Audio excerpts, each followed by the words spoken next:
Ce n'est pas un assassinat. C'est une mitzvah. My character's name is Lonnie Flash. He is a movie star who has fallen on some hard times. He's had addiction problems and career problems, probably stemming from the addiction problems.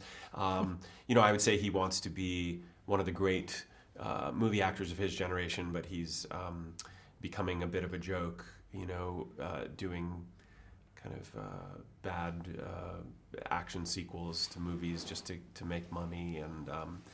And when he's asked to join this Nazi hunting gang, I think he sees it as a shot at redemption and to retain his dignity and his integrity. I found that he is an incredibly brave actor in that he throws a lot at the canvas, and some of it sticks and some of it doesn't, but he keeps painting until the right picture emerges.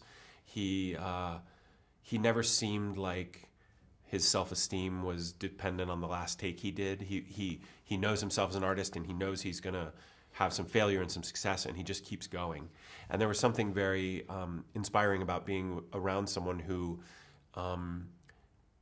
both had deep faith in their own talent and also knew when he wasn't getting it. You know, he would say, I need another take.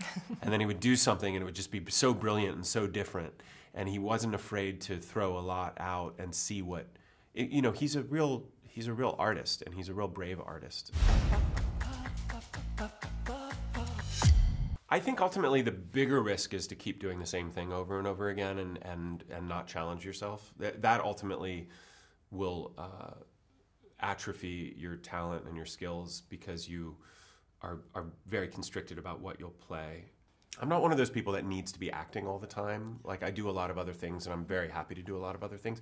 But when the right role comes along, I really love doing it. And I define the right role these days as a role that feels like new, slightly scary, something that I'm not quite sure I can do.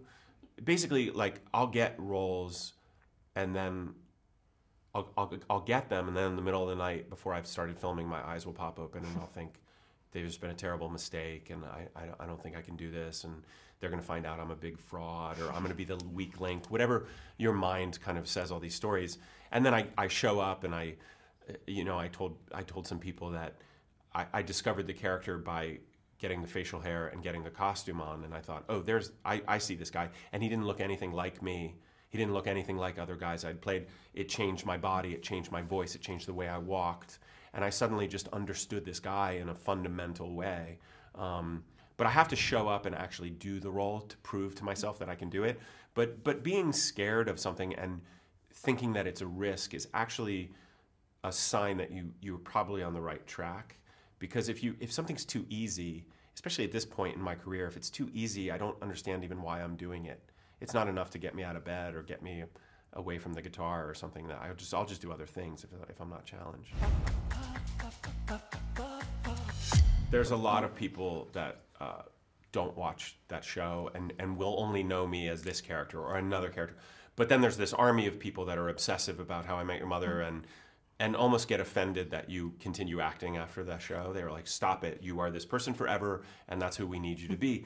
And you know, that's fine, but I'm not gonna stop doing, you know, and stop challenging myself. And I don't think I necessarily think of like, I have to destroy him. It's more about allowing people to see, you know, look, I'm an actor and I was playing a character, and you know, I wasn't playing him with like some different, you know, I was riffing on parts of myself, but I'm riffing on parts of myself for Lonnie too. I mean, you're always trying to find where the overlap is between you and the character.